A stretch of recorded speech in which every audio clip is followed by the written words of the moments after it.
Bueno, volvemos entonces, segunda parte de terapia cognitivo-analítica, escuela argentina, propuesta. Esto es propositivo, ¿eh? Esto incluso para aplicarlo, estamos en un momento de investigación,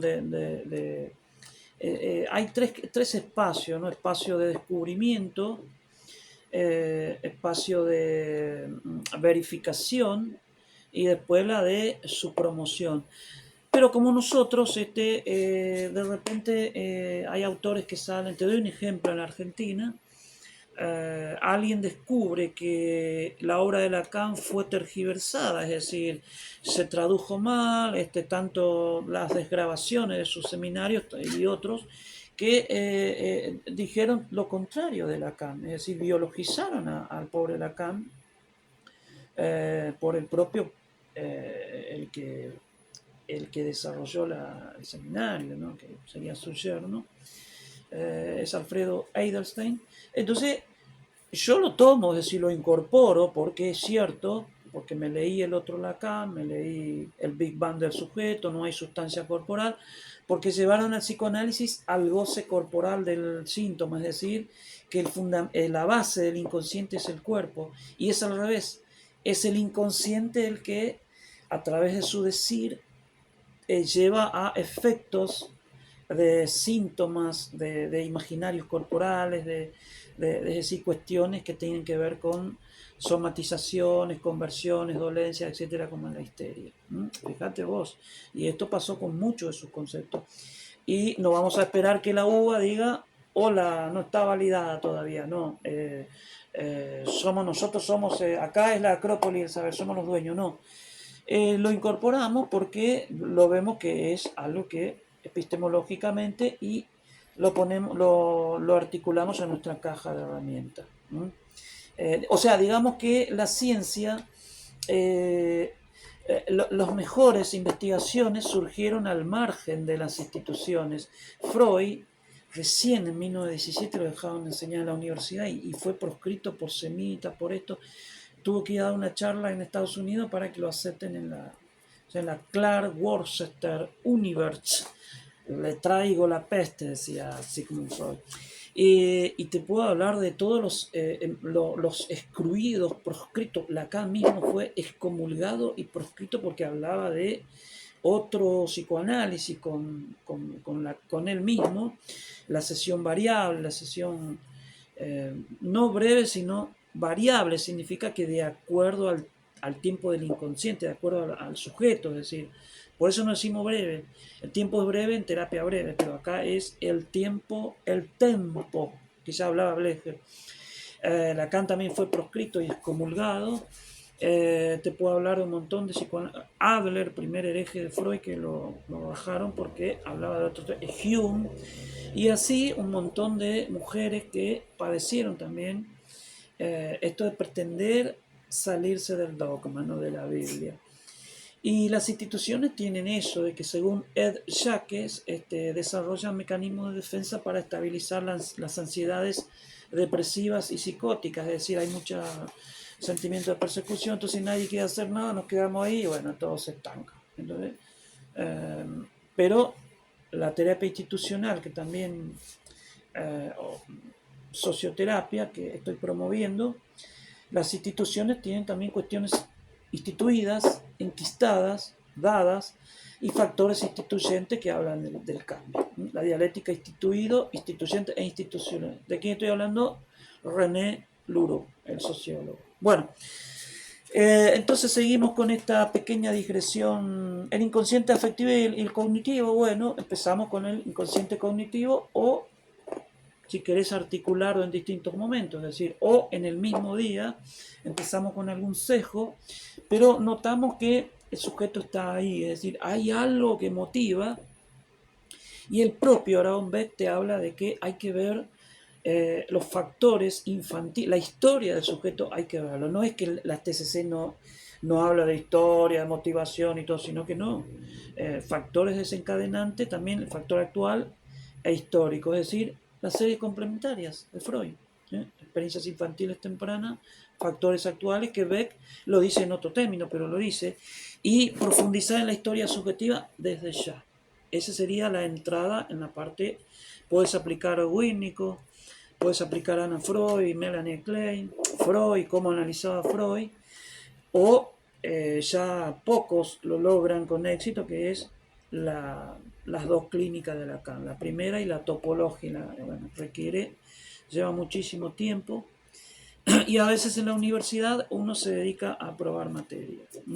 Bueno, un modelo conjunto de la mente, un aparato psíquico-cognitivo analítico, es decir, la parte cognitiva, este Freud que yo te hablaba, acá podés encontrar, sí, es sublimación, pero desde el punto de vista de que el aparato psíquico reprime, proyecta, sublima la parte ideativa, y que en el mecanismo de represión hay una disociación ideoafectiva. La idea se reprime y el afecto se inerva corporalmente. Está muy bueno lo de Freud, porque Freud articula estos dos campos, el de la representación y el cuerpo, y en Lacan esto es diferente, hay sustitución, hay cambio de palabras, es decir, esto de transliterar el psicoanálisis en lingüistería es, o sea, lo que Lacan hizo fue eh, redefinir todo el psicoanálisis en términos de lingüística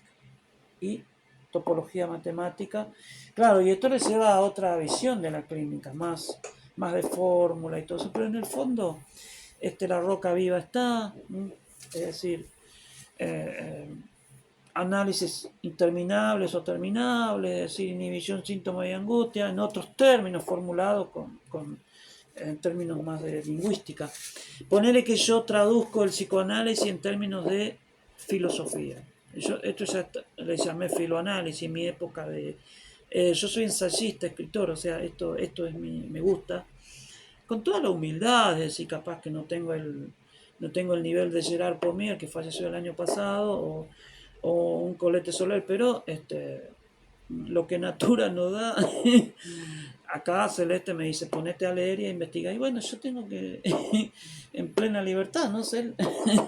Bueno, entonces, este aparato cognitivo puede ser, bueno, vamos a profundizar acá. Preguntas, indagaciones, tareas. Entonces, son distintos momentos y de acuerdo al marco teórico que utilizas, cigüínico, este, Francois Dolto, es decir, de acuerdo al psicoanálisis que utilizas, también hay distintas formas de TCC. Podés, eh, teoría de los tipos lógicos, hay aspectos teóricos acá que no quiero. El inconsciente cognitivo y el filtraje, acá entramos en el paradigma a través de los filtros. Cuando el sujeto escucha algo bueno, incluso en la depresión, lo escucha como algo malo, es decir, no, yo no me veo bien. Claro, esto es por el filtraje, es decir, el inconsciente cognitivo filtra de acuerdo al paradigma fundamental o de acuerdo al inconsciente saber desde el psicoanálisis. Fíjate vos que parece ser que se habla de lo mismo desde distintas perspectivas. Esto es perspectivismo también, Ortega y Gasset, es decir, que estamos hablando de lo mismo, pero desde distinta óptica, distintos conceptos, distintas ideas. Estamos hablando de que hay símbolos. En Lacan es significante y en los cognitivistas representación, memoria, ideas, cognición. Bien, entonces este filtraje es lo que tenemos que buscar, el fundamento, que es el paradigma, para atacarlo, reencuadrarlo, ¿no? A través de actividades cognitivas, imaginaciones, para que el sujeto pueda reposicionarse respecto a sus síntomas y empiece a hacer algo más activo, ¿no? Algo más.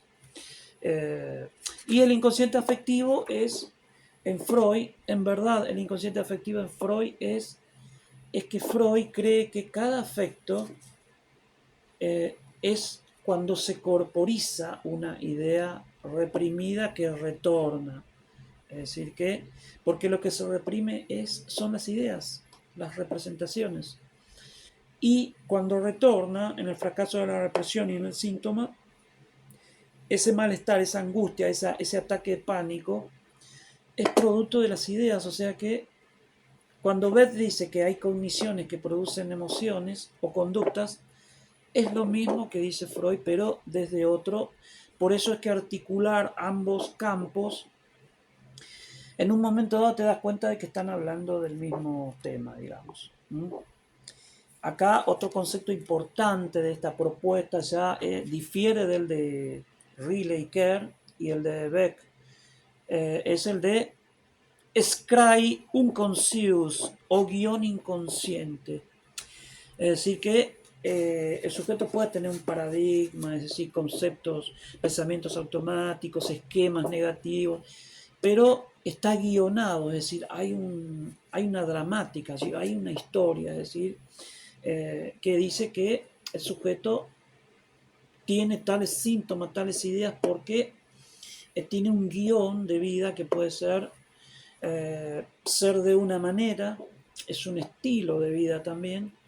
Acá ya metemos algo de la teoría idiomática, y que le pauta el argumento de su vida, la significación inconsciente, la significación cognitiva inconsciente, mirá qué bueno, desde el inconsciente cognitivo, y o saberes, fantasías inconscientes, y por qué no, Lacan, cuando te habla del mito individual del neurótico, eh, a propósito del caso El hombre de las ratas, el chico este que fue a la colimba, le pasa lo mismo, tiene que inventar una deuda, se le rompe el anteojo porque el capitán cruel lo vio cruel, detona su neurosis obsesiva porque tenía una chica pobre y amada y la otra linda y rica que no amaba. Es decir, tenía que elegir entre dos mujeres, pero como no pudo elegir, como el asno de Buridan, se enfermó de neurosis obsesiva.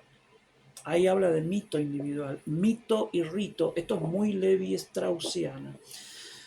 Esto lo estudió mucho Marco Zafiropoulos, que hace como una genealogía de todos los aportes de Lacan. O sea que el mito sería ese inconsciente saber, sería el scry inconsciente, el guión inconsciente, y que lo articulamos en forma interdisciplinar a partir de Erich Verne, que hablaba de que poseemos un guión teatral, es decir, somos personajes que venimos como Hamlet, como Romeo y Julieta a cumplir un guión, es decir, pero ese guión tiene el formato de quienes nos han dado formas de conocimiento y formas de afectos, nuestros padres.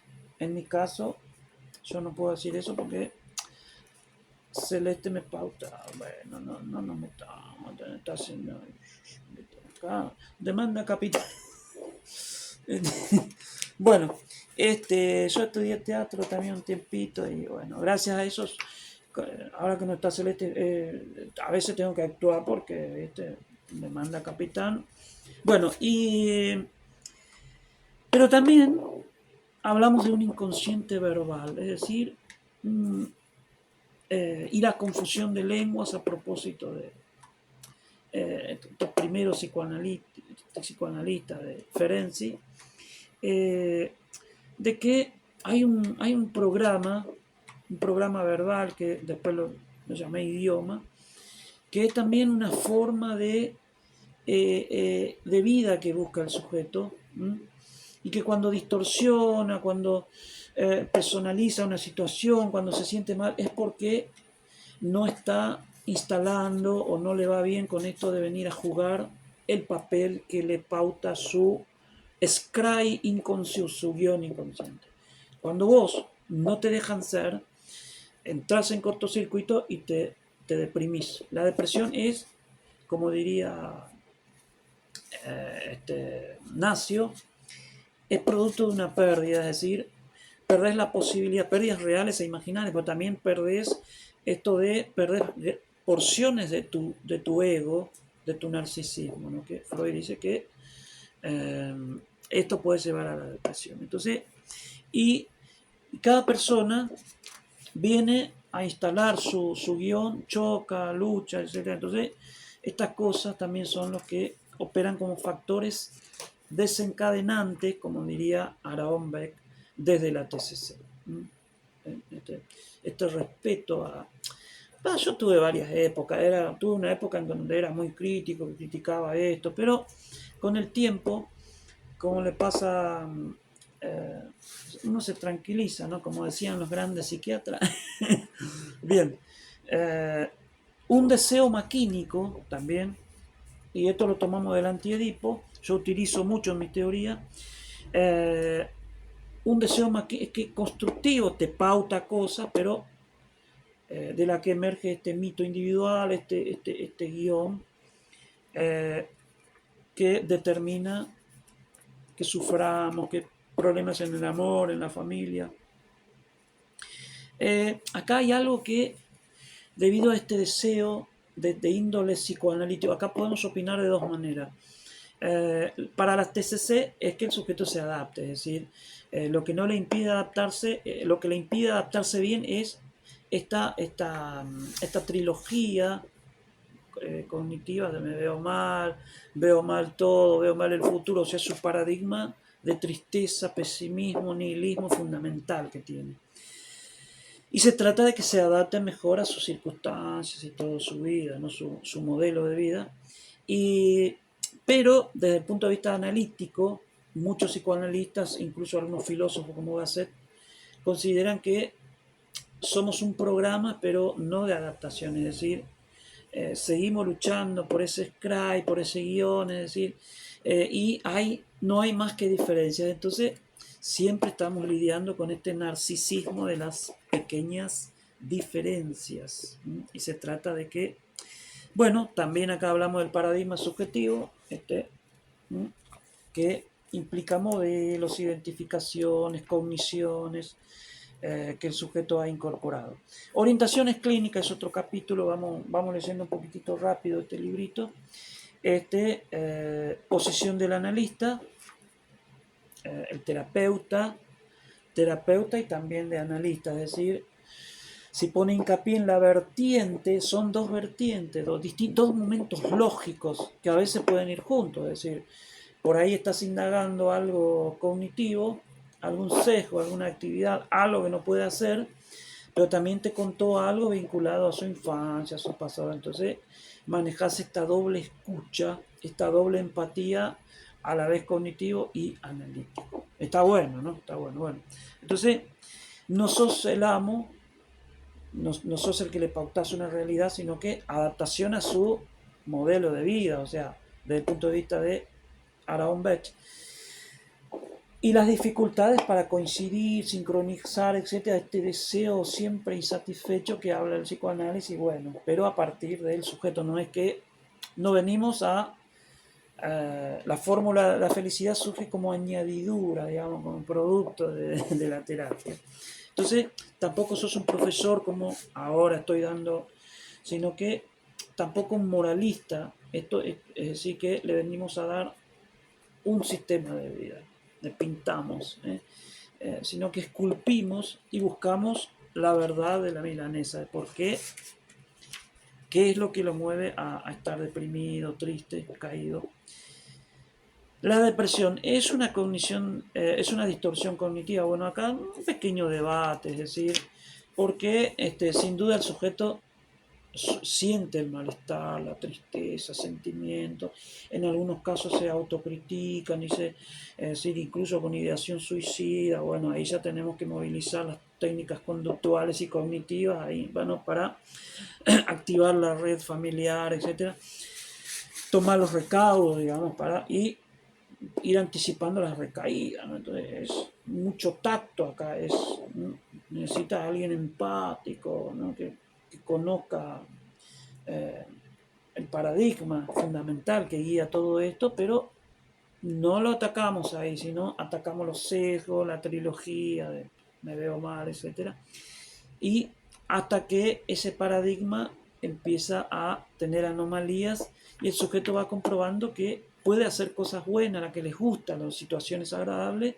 y enfrentar eso que dice que no puede hacer, a través de sus cuadernos, tareas en la casa, etc. Bueno, entonces es un doble reencuadre cognitivo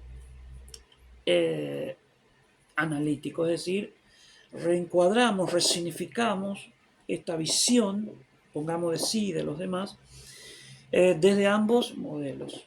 A partir de ideas, distorsiones, que hacemos experimentos, después comprueba que no era tal, a través de algunas de sus ideas que anota en el cuaderno de actividades, y desde el punto de vista psicoanalítico, entonces llevamos hacia sucesivas capas que vamos sacando como la cebolla, hacia el núcleo de verdad que alimenta ese síntoma, esa fobia.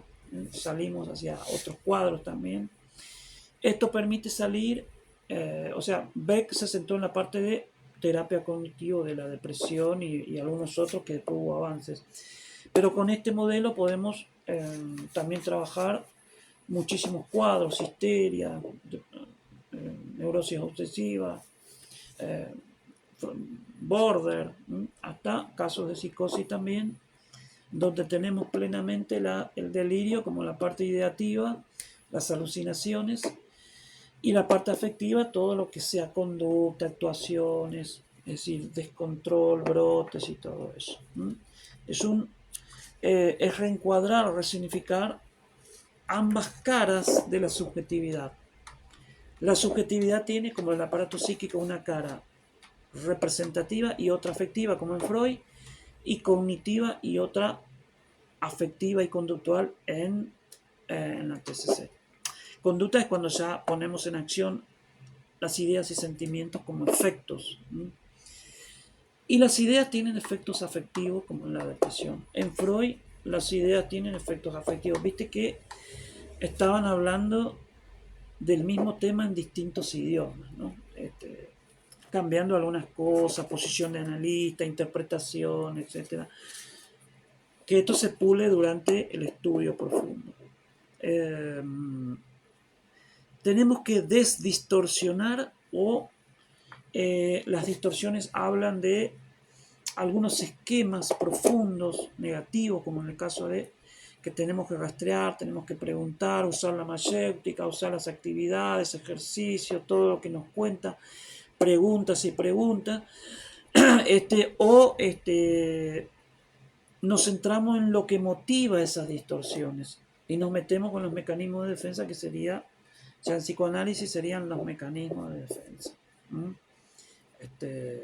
La autorreferencia, cuando el sujeto personaliza, o cuando la visión dicotómica en una pareja ve peor al marido, cada vez peor, la proyección.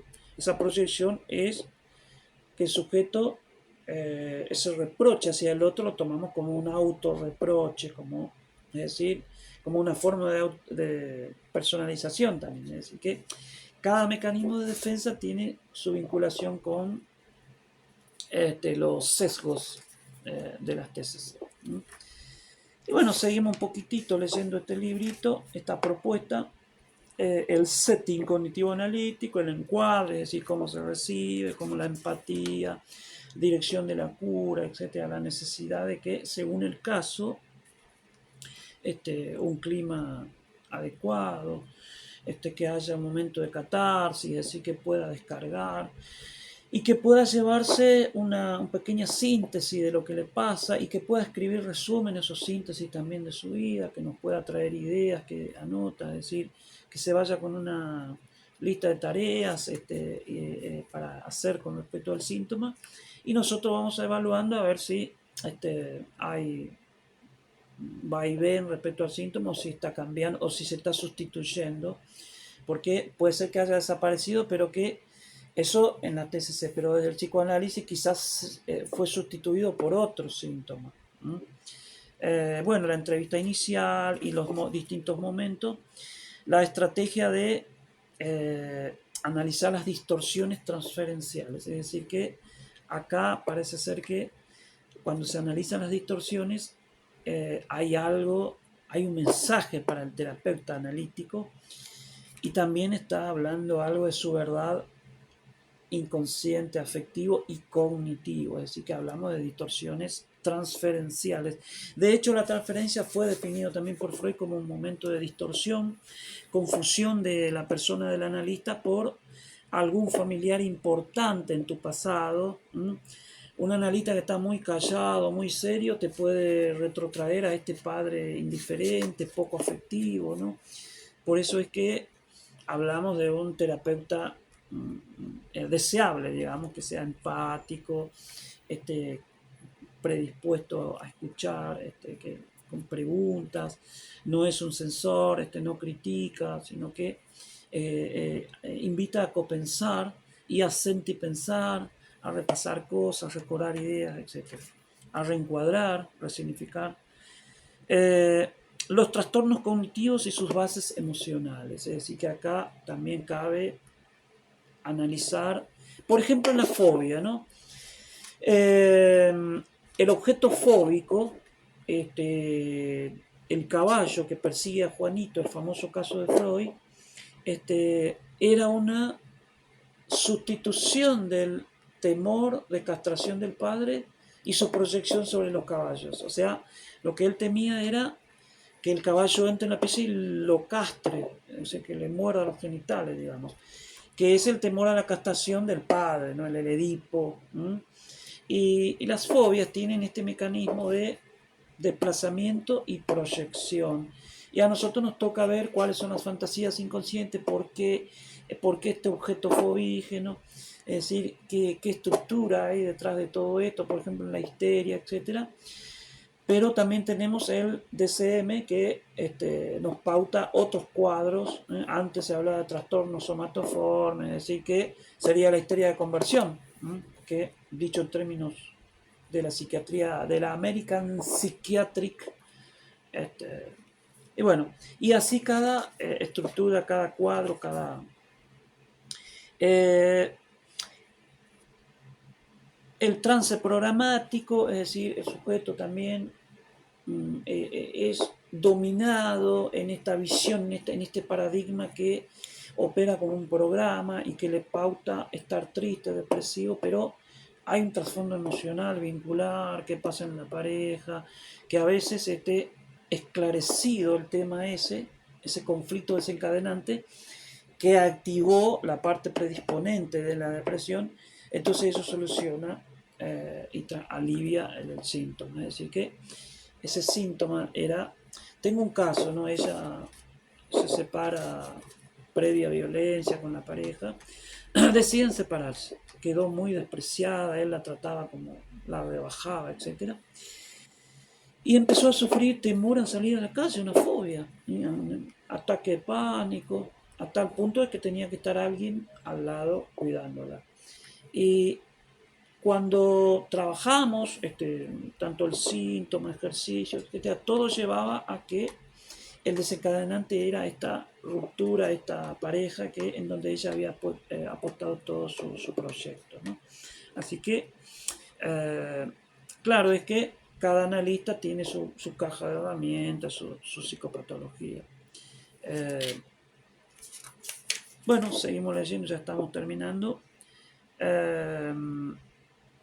Superar inhibiciones y capacidades reprimidas, es decir, acá es donde trabajamos los potenciales, las posibilidades sublimatorias, es decir, que está bien, el síntoma ya está resuelto, ya recaída ya tampoco. Entonces empezamos a trabajar los factores que fortalecen al sujeto, es decir, activar la vocación, volver ese trabajito que había quedado ahí, ese libro inconcluso, ese curso de teatro, esa renovar a la familia, la casa, es decir, entonces empezamos a trabajar estos aspectos sublimatorios y positivos. Y bueno, entonces hoy te traje esta propuesta de trabajar los mapas también. Hay distintas actividades. Te traje esta propuesta de terapia cognitivo-analítica. Se articulan ambos modelos. Hay cosas muy similares que no sabemos por qué la visión dicotómica y que en un lenguaje que articule y que dé a cada modelo su momento lógico, es decir, su tiempo en los primeros momentos, después se profundiza. De hecho, el curso natural de toda terapia empezamos con ideas, historias, memoria autobiográfica, malestares, es decir, la parte afectiva, la cognición, los afectos, o ideas reprimidas que producen afecto. Es decir, que para ir profundizando en la historia del sujeto, es decir, vamos pasando de el factor desencadenante, lo que le pasa, lo que cuenta de su familia, etcétera, y nos vamos metiendo en la historia. Es decir, que todo se va volviendo, como dice este título de este libro, la terapia cognitiva de Sigmund Freud. Es decir, que sería esto de estudiar desde enfoques cognitivos la obra de Freud. Lacan lo hizo desde la lingüística. Pueden existir autores que lo estudien desde la parte idiomática, como hice yo, o la parte vincular, grupal, etc. Así que bueno, gracias por participar. Los que deseen me pueden mandar preguntas y que los que quieran hacer el seminario se comunica conmigo. Es didáctico, está estructurado, incluso un mapa, depende del tiempo de cada, se personaliza acá. Con tutorías, grupo WhatsApp o a veces personalizado, audio texto, o sea, el PDF más audio texto, y bueno, y con una clase del profe, para el que quiere, con algunos casos, y que te puede servir para tu caja de herramientas. Esto de actualizarse es un mandato necesario también, si no nos quedamos, la ciencia progresa, y progresa en lugares donde menos uno se lo imagina, en un instituto, en un centro, en un colegio, alguien de la universidad o alguien escribió algo en la revista o alguien dio una charla en YouTube, etcétera, y a partir de ahí empieza otra elaboración. Así que la verdad se manifiesta en distintos, es heteróclito, ¿no? Es polifónico.